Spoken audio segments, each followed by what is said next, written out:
ఉన్నందున సదరు కార్యక్రమానికి అనుమతి లేనందున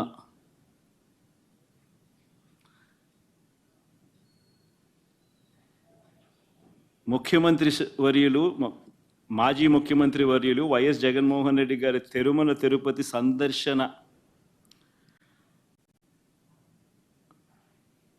సందర్శనకు సదరు కార్యక్రమానికి అనుమతి లేనందున మీ ఆధ్వర్యంలో కార్యకర్తలతో మరియు మీ సొంత వాహనాలలో బయలుదేరి తిరుపతికి చేరుకుని వారు నిర్వహించే కార్యక్రమంలో పాల్గొంటారని సమాచారం. కావున అనుమతి లేని పై తెలిపిన కార్యక్రమమందు పాల్గొనడం చట్టరీత్యా వ్యతిరేకమని తెలియజేస్తూ ఇవ్వబడుతున్న నోటీసు.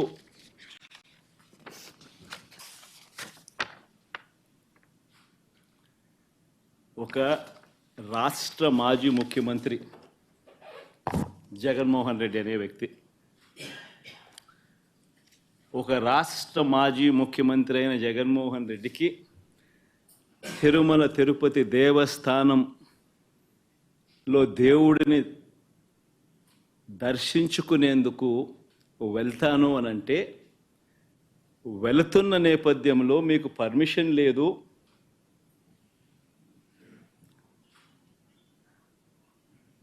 ఆ కార్యక్రమంలో ఎవరు పాలుపంచుకున్నా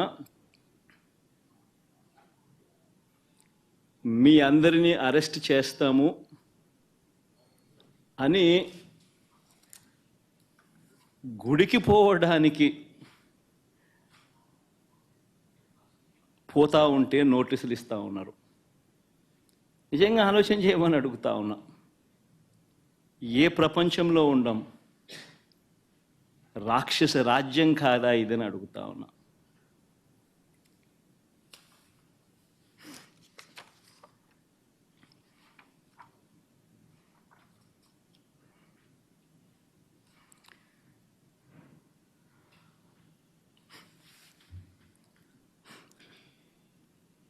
ఒకవైపునేమో నన్ను ఇలా వెళ్ళనివ్వకుండా, ఒకవైపున వైఎస్ఆర్సీపీ శ్రేణులెవరూ కూడా వెళ్ళనివ్వకుండా ఈ మాదిరిగా నోటీసులు ఒకవైపున ఇస్తూ,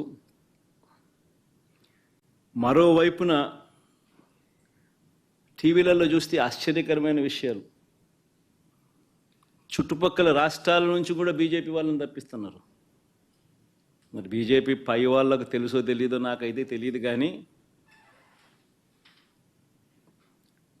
చుట్టుపక్కల వాళ్ళ దగ్గర నుంచి కూడా బీజేపీ వాళ్ళని కూడా అక్కడికి రప్పిస్తున్నారు. కొన్ని వేల మంది పోలీసులు అక్కడ మోహరించినట్టుగా చూపిస్తూ ఉన్నారు. నేను అడుగుతా ఉన్నా, ఎందుకు ఇంతగా టాపిక్ డైవర్ట్ చేయడానికి కోసం ఎందుకు ప్రయత్నం చేస్తూ ఉన్నారు? ఎందుకు ఇలా టాపిక్ డైవర్ట్ చేయడం కోసం ఎందుకు ఇంత ఆరాట పడతా ఉన్నారు?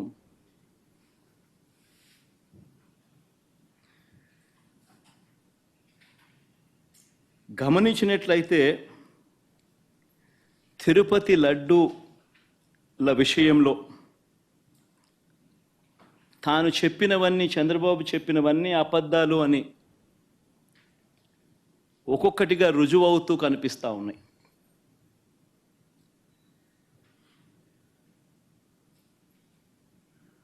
ఆ కనిపించే నేపథ్యంలో 100 రోజుల పాలన మీద టాపిక్ డైవర్ట్ చేస్తూ లడ్డూల టాపిక్ తీసుకొచ్చాడు. ఆ లడ్డూల టాపిక్లో చంద్రబాబు నాయుడు అడ్డగోలుగా తప్పు చేసి గుడి పవిత్రతను దెబ్బతీస్తూ అడ్డగోలుగా దొరికిపోయేసరికి మళ్ళీ ఈ టాపిక్ను డైవర్ట్ చేసేందుకు, లడ్డూల టాపిక్ను డైవర్ట్ చేసేందుకు కొత్తగా ఇప్పుడు డిక్లరేషన్ టాపిక్ తీసుకొచ్చి మళ్ళీ అది ఇంకొక రాజకీయం చేస్తూ ఉన్నారు. ఒకసారి గమనించినట్టయితే తిరుమల పవిత్రతను,